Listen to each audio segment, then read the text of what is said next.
This program includes graphic special effects. Parental discretion is advised.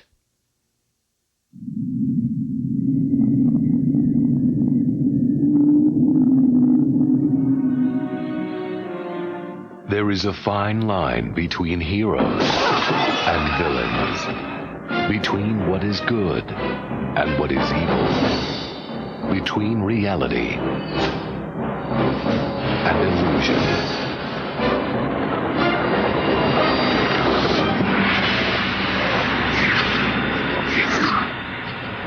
From the imagination of Clive Barker, the Sci-Fi Channel presents Lord of Illusions, the magic of Clive Barker. Hi, I'm Clive Barker. Join me as we look at the magic behind the making of Lord of Illusions, here on the Sci-Fi Channel. Clive Barker, director of such cult classics as Hellraiser and Nightbreed, brings us his latest trip to the dark side with his new film, Lord of Illusions. We take an inside look at how Clive Barker created horror's next masterpiece. What the hell? I wanted to have, in the first 7 or 8 minutes of the movie, the most intense series of images, powerful images that I could possibly array. What's the matter?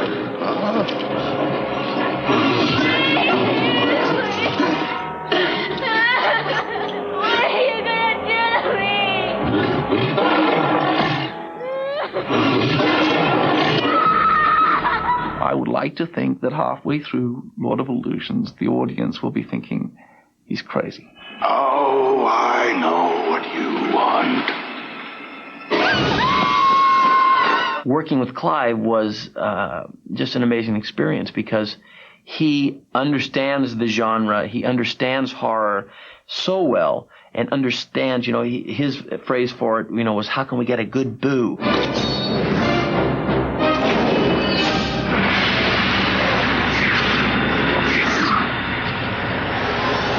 The movie's concerned with illusion. The movie's concerned with magic and what magicians do on stage. I like the idea that the world is mysterious and full of magic, good and bad. I have, I suppose, a mystical vision of the world at heart. It comes out in my books. It comes out to a lesser extent in the movies. It certainly comes out in the paintings. A vision of the world as something charged up with mystery, with possibilities.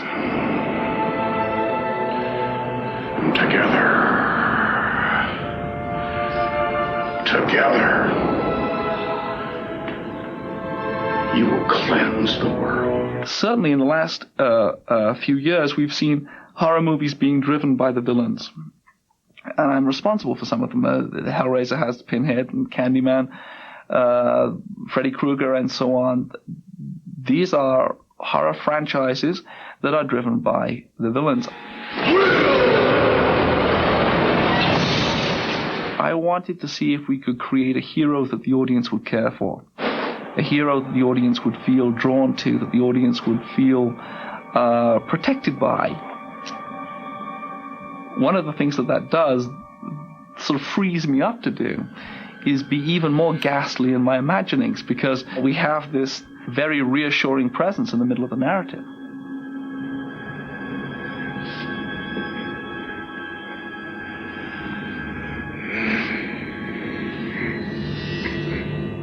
Wes Craven said, with great insight, I think, that when you see a horror movie, you should really feel as though you're in the hands of a madman.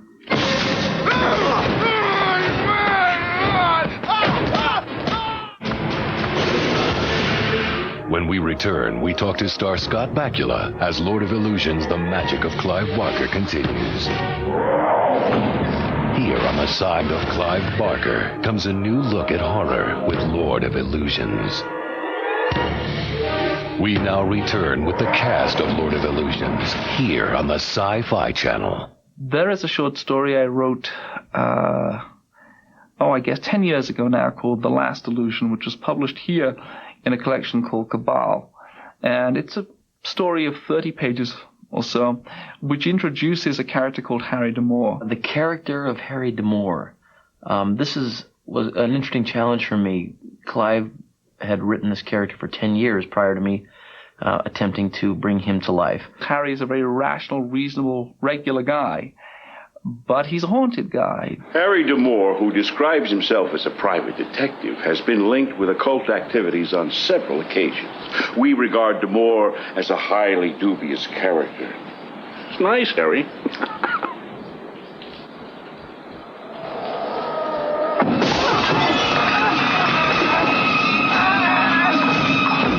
Touch the darkness, D'Amour. It's been waiting for you. Yeah, well, maybe I do need a vacation. Harry is a man who, and I will quote Clive because I told him that I would when he told me this. He has a karmic debt, which I like a lot, and his karmic debt in this lifetime, in this this time through, is to basically be an envoy, if you will, or the leader and the man who stands in between the forces of darkness and the forces of good and light. You're drawn to the dark side. Over and over. You don't like that. Not much. You can't change it. You must walk the line between heaven and hell. It's your destiny.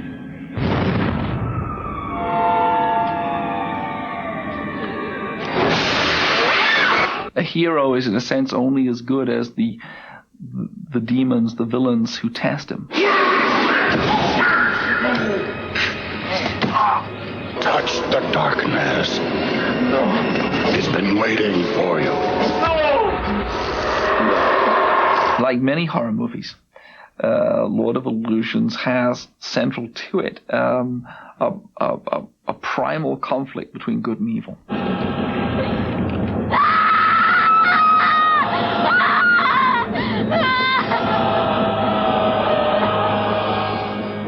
But there are a number of characters in between who, as we move through the narrative, we have to make judgments about. We're not sure whether they're good or evil. Maybe it's a little of both.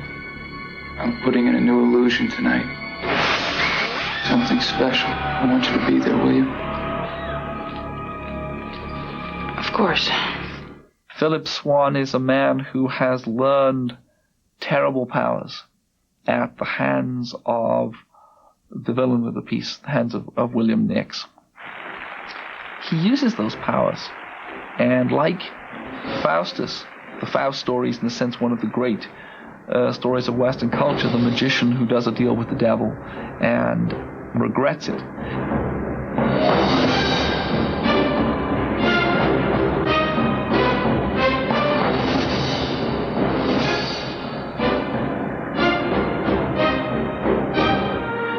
Will you take the job, Mr. D'Amour?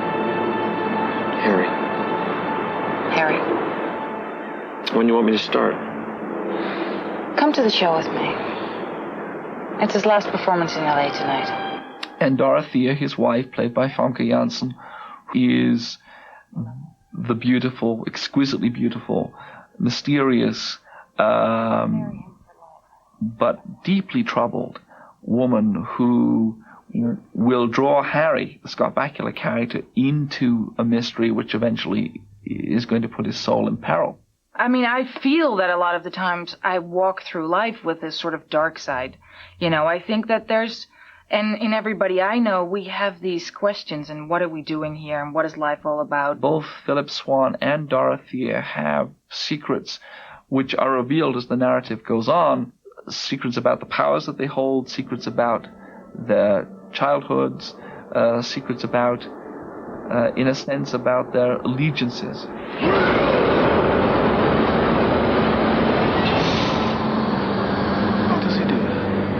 Nix's plan, if you will, involved getting Swan into him in the beginning, you know, and that plan doesn't work.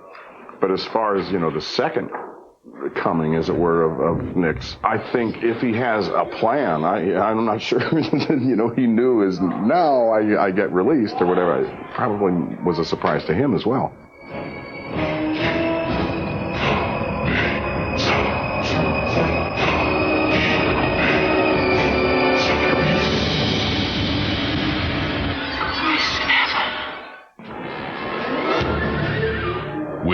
back with more special effects when we continue with Lord of Illusions. Here on the Sci-Fi Channel. We now return with a closer look at the magic behind Lord of Illusions. Here on the Sci-Fi Channel. Oh, I know what you want. We have everything. We have opticals, we have CGI. We have huge prosthetics. We have mechanical baboons. We have just about anything that the special effects teams can do, we have somewhere in the picture. I mean, I think we are going to put on screen some things that nobody's ever seen before.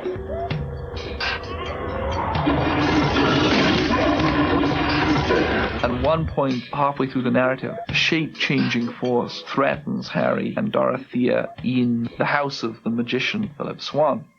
The shorthand form for this within the script was the origami man. The idea of a form that could fold itself up in space and then reform itself. It was something we hadn't seen before, I felt, and it was also something that probably wasn't plausible before CGI came along.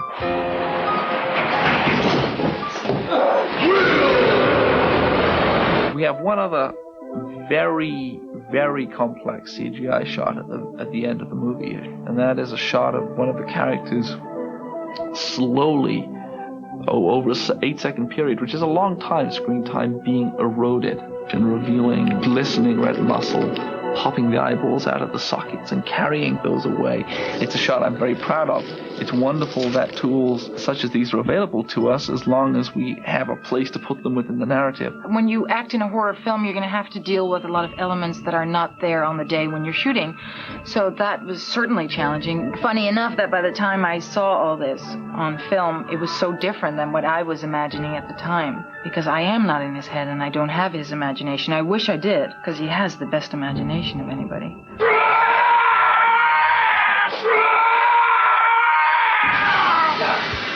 I think it's very important not to think of special effects as special effects. When the man comes on with the prosthetics, if you spend too much time saying, boy, that's a really great 6-hour application of prosthetics, you're going to signal to the audience something phony.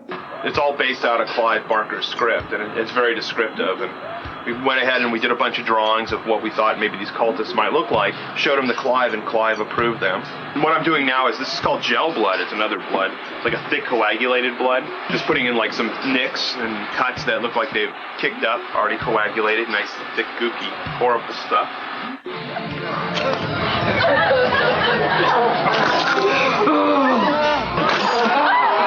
So the realism comes from the fact that we found this hitchhiker. I mean, we picked him up off the 10 a couple of weeks ago. The mask itself is a sort of nod and a wink to a great horror movie, Black Sunday, in which Barbara Steele is a witch who is burned at the stake at the beginning of the picture, but she has this huge mask hammered onto her face. And it's a picture I saw, I suppose I first saw it when I was about 16 or 17. It left a huge impression upon me. I came out early and did a bunch of body casting and face casting and arms and things like that. It is work. It's a kind of work doing that. And you realize that I've saved myself some work, because a lot of the special effects are either initiated or involved by or with one of the dummies of me, that they made up to look like me. So skin coming open and all that stuff. I'm standing on the sidelines, watching this happen. Hey, look at what's happening to me now. Just as a science fiction writer might wish to make sure that the science was correct in his movie or his book, I, as somebody who's dealing with magic here, want to feel as though the technical stuff is correct. The biggest illusion in the show is something that Clive really had in his mind. And what I helped do, I suppose, is to look at it from a professional magician's point of view and define the line where an illusionist could not go and explore what could be beyond.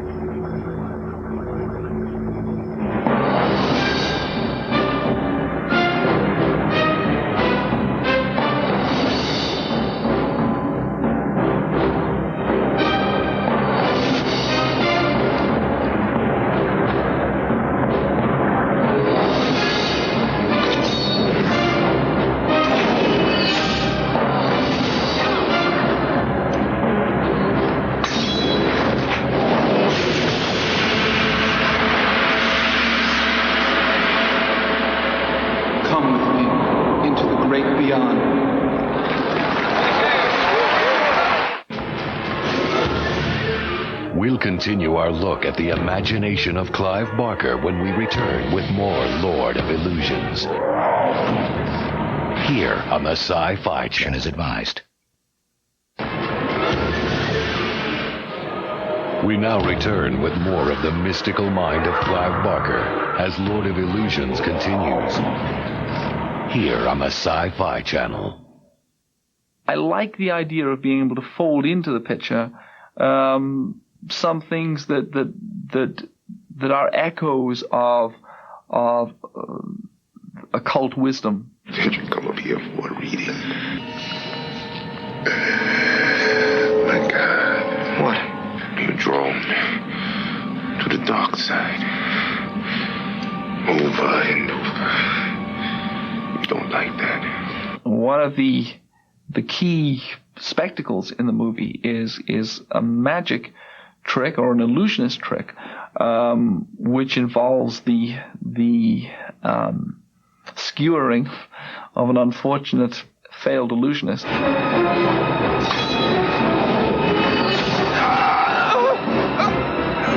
Have you seen this before?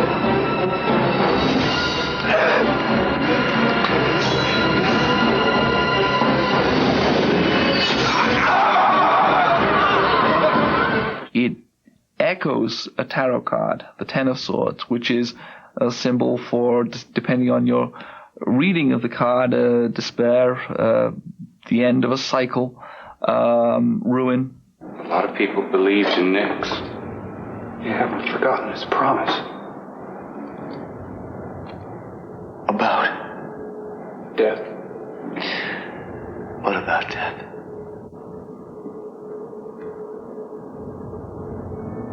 It's an illusion. I like the idea that the world is mysterious and full of magic, good and bad. And I like the idea that in telling these kinds of stories, maybe you alert the audience to the fact that that's the case.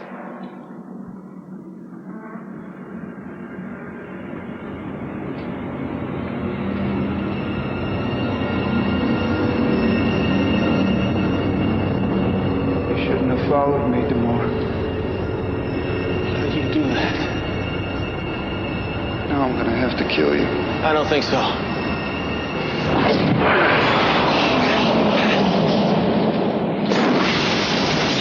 You start with images and ideas, symbols, which have a familiarity, and then you give them a half twist or a full twist. You take them into new territory. You try and invest the story with a freshness which will somehow or other make the audience look at the world afresh. One of the reasons why horror fiction, fantasy fiction, science fiction are so exciting is because they stimulate the imagination in new directions. Magic is what's beyond. It's the essence of life. It's the thing that is the mystery that drives you forward in life. And what happens, I think, in our childhoods is that we have instant access to those mysteries, instant access to those miracles.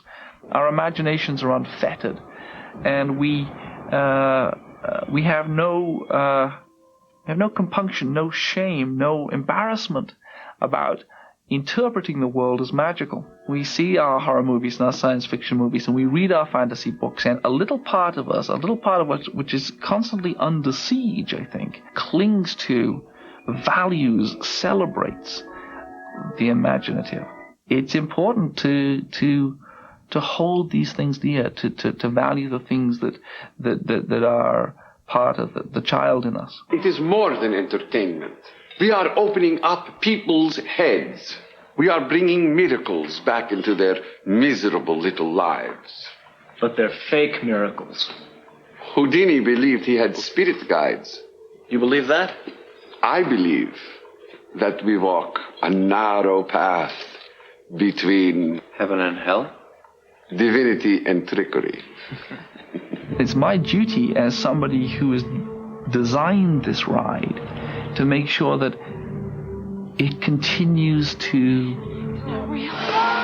find fresh ways to stimulate them, surprise them, shock you, stimulate you. I mean, the whole point of this movie is that whenever you think you understand where it's going,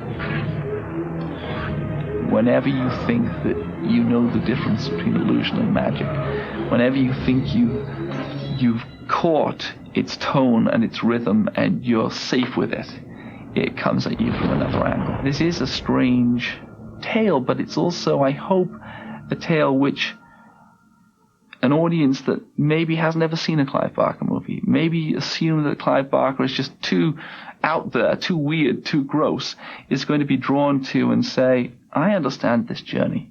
I can take this journey with Harry D'Amour, with Scott's character, and feel that at the end of the day it was a ride worth taking and a ride worth surviving.